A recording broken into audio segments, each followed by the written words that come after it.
दोस्तों हमारे चैनल दर्पण ज्ञान सागर में आप सभी का स्वागत है। यदि आप हमारे चैनल पर नए हैं तो आप चैनल को सब्सक्राइब करें, लाइक करें, शेयर करें और घंटी अवश्य दबाएं। सभी भाइयों को जय श्री राधे, जय श्री कृष्णा। तो आ जाइए दोस्तों, आज का टॉपिक है इस संसार में दो ही मूर्ख हैं, इस संसार में दो ही यात्री हैं, इस संसार में दो ही गंवार हैं और इस संसार में दो ही गरीब हैं। बहुत ही ज्ञानवर्धक और मार्मिक टॉपिक है दोस्तों। हम इस टॉपिक को एक कहानी के माध्यम से समझेंगे। तो आ जाइए दोस्तों, गौर करते हैं। देखिए, एक नगर में एक सेठ रहता था। उस सेठ का एक बेटा था जो सूरत कमाने के लिए गया हुआ था, बाहर नौकरी करने के लिए गया हुआ था। उस सेठ के बेटे की एक बहू भी थी जो बहुत सुंदर थी। वह घर में अपने ससुर के साथ में यानी उस सेठ के साथ में अपना जीवन यापन कर रही थी। एक दिन दोस्तों, सेठ की बहू घड़ा लेकर के और पनिहारी का रूप रख करके और कुएं पर पानी भरने के लिए जाती है।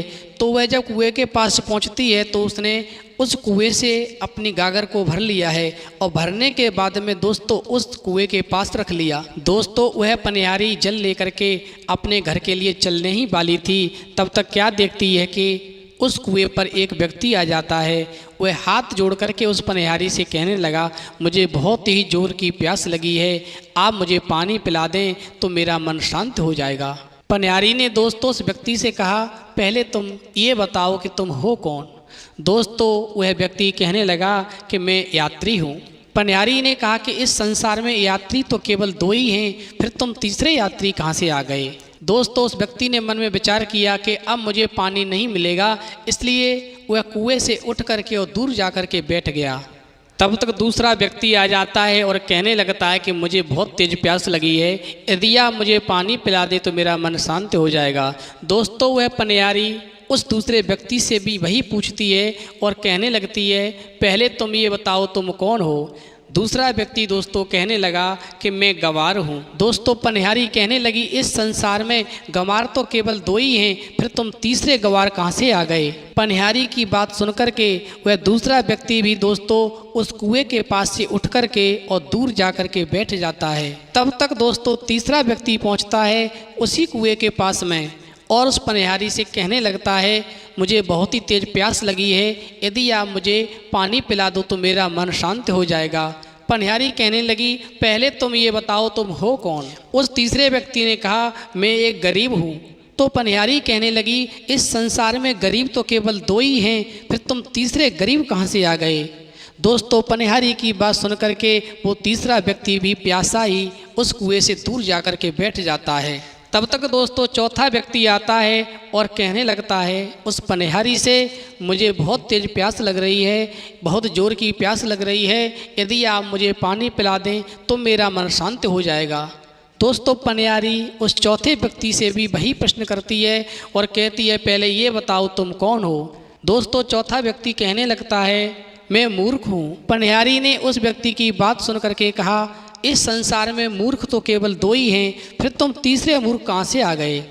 अब वह चारों व्यक्ति कुएं के पास से दूर जा कर के दोस्तों बैठ जाते हैं और मन में विचार करने लगते हैं कि अब पानी तो नहीं मिलेगा, इसलिए हमें यहाँ से आगे बढ़ जाना चाहिए। जैसे ही वह चारों व्यक्ति आगे बढ़ने के लिए तैयार होते हैं तैसे ही वह पनिहारी कहने लगी है, आप मेरे घर पर चलें, थोड़ी दूरी पर मेरा घर है, वहाँ पर चल के मैं आप चारों को पानी पिलाऊंगी, फिर पानी पीने के बाद वहाँ से आप आगे चले जाना जहाँ भी आपको जाना है। दोस्तों, उस पनिहारी ने मन में विचार किया कि प्यासे को पानी पिलाना तो एक पुण्य का काम होता है। दोस्तों, बात ये नहीं थी कि वह पनिहारी चारों व्यक्तियों को पानी पिलाना नहीं चाह रही थी।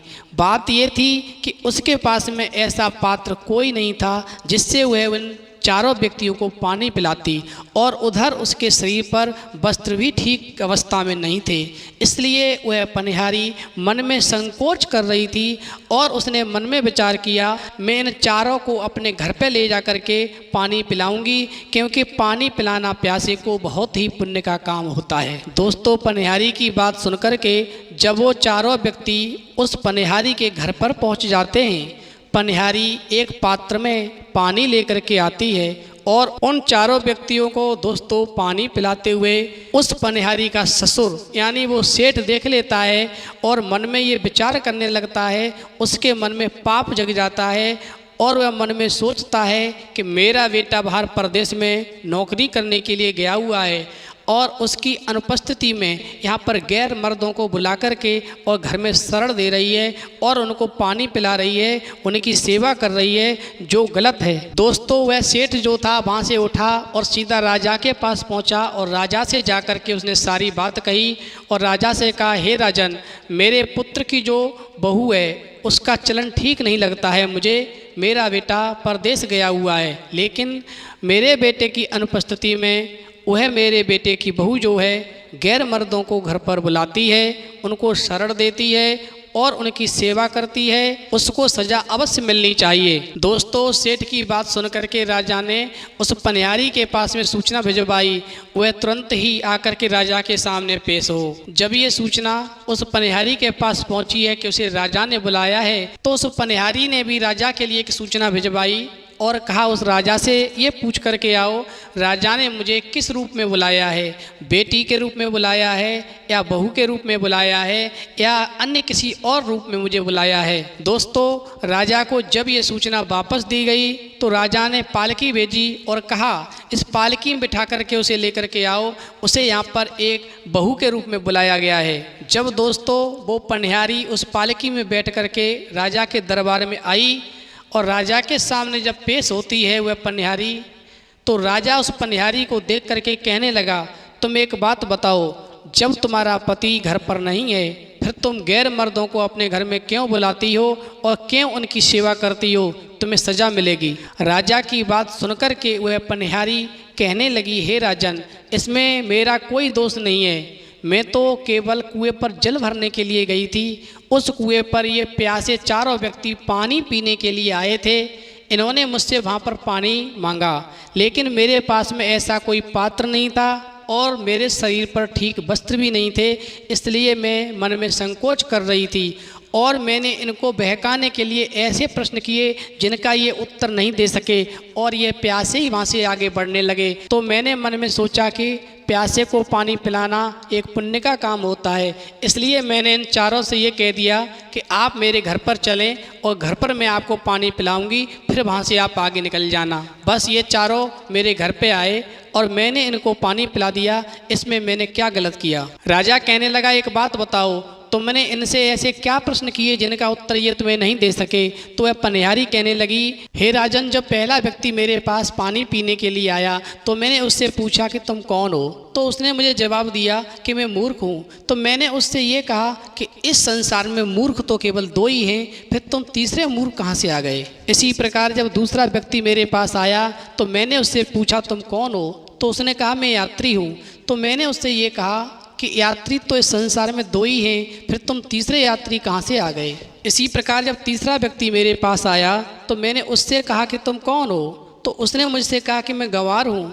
तो मैंने उससे ये कहा कि इस संसार में गंवार तो केवल दो ही हैं, फिर तुम तीसरे गंवार कहाँ से आ गए? इसी प्रकार हे राजन, चौथा व्यक्ति जब मेरे पास आया तो मैंने उससे भी यही पूछा कि तुम कौन हो? तो उसने मुझसे कहा कि मैं गरीब हूँ। तो मैंने उससे कहा कि इस संसार में गरीब तो केवल दो ही हैं, फिर तुम तीसरे गरीब कहाँ से आ गए? और ये मेरे प्रश्नों का उत्तर नहीं दे सके और वहाँ से ये प्यासे ही आगे जाने लगे। इसलिए मैं इनको घर पे लेकर के आई और मैंने इनको पानी पिलाया, क्योंकि वहाँ पर मेरे पास में ऐसा कोई पात्र नहीं था राजन जिससे मैं इनको पानी पिला सकती थी और मेरे शरीर पर ठीक वस्त्र भी नहीं थे, इसलिए मैं मन में संकोच भी कर रही थी। पनिहारी की बात सुनकर के राजा एकदम से भौचक्का रह गया, क्योंकि उसकी समझ में भी इन प्रश्नों के उत्तर नहीं आ रहे थे। तो राजा कहने लगा, अब पनिहारी, इन प्रश्नों के उत्तर तुम ही बताओ।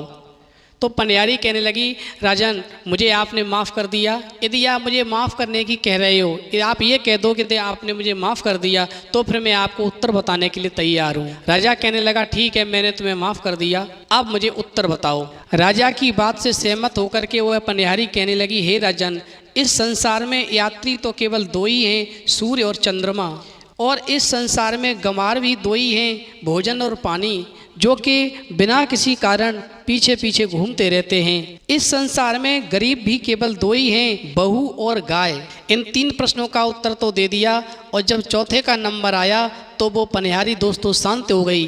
राजा ने उस पनिहारी से कहा कि चौथे प्रश्न का भी उत्तर बताओ, तुम शांत क्यों हो गई? तो वह पनिहारी कहने लगी, यदि महाराज आप मुझसे नाराज न हो तो मैं आपको चौथे प्रश्न का उत्तर बताने के लिए तैयार हूँ। राजा कहने लगा, ठीक है, मैं तुमसे नाराज नहीं हूँगा, तुम चौथे प्रश्न का भी मुझे उत्तर बताओ। वह पनिहारी राजा की बात से सहमत होकर के कहने लगी, हे राजन, इस संसार में मूर्ख भी केवल दो ही हैं। पहले मूर्ख मेरे ससुर हैं, जिन्होंने मुझसे कुछ भी नहीं पूछा और मेरे चरित्र पर सीधा धब्बा लगा करके आपसे इन्होंने शिकायत की। इन्होंने अपने कुल की लोक लाज को तार तार कर दिया। दूसरे मूर्ख राजा हैं, जिन्होंने बिना कुछ जाने मेरे बारे में और इस सभा के बीच में मुझे जबरदस्ती बुला करके यहाँ पेश करवा दिया। पहले तो पनिहारी की बात सुन करके उस राजा को बहुत क्रोध आया। फिर जब उसने ध्यान से सोचा तो उसने मन में विचार किया, वास्तव में ये पनिहारी बात तो सही कह रही है। बिना किसी के बारे में जाने दरबार में किसी को सबके सामने इस प्रकार से बेइज्जत करना ठीक नहीं होता है। उस राजा ने अपनी गलती का पश्चाताप किया और दोस्तों उस पनिहारी का सम्मान किया। दोस्तों, इस कहानी से हमें ये शिक्षा मिलती है कि यदि कोई भी प्यासा व्यक्ति कहीं पर भी हमें मिल जाए तो हम उसे पानी अवश्य पिलाएं, और जब तक हम किसी के बारे में ठीक से नहीं जानते हैं तब तक उसके ऊपर कीचड़ उछालना ठीक नहीं होता है। हम किसी के साथ अच्छा नहीं कर सकें तो किसी के साथ हमें बुरा भी नहीं सोचना चाहिए। इस वीडियो में इतना ही, फिर मिलेंगे एक नई वीडियो में नए टॉपिक के साथ। तब तक के लिए जय श्री राधे, जय श्री कृष्ण।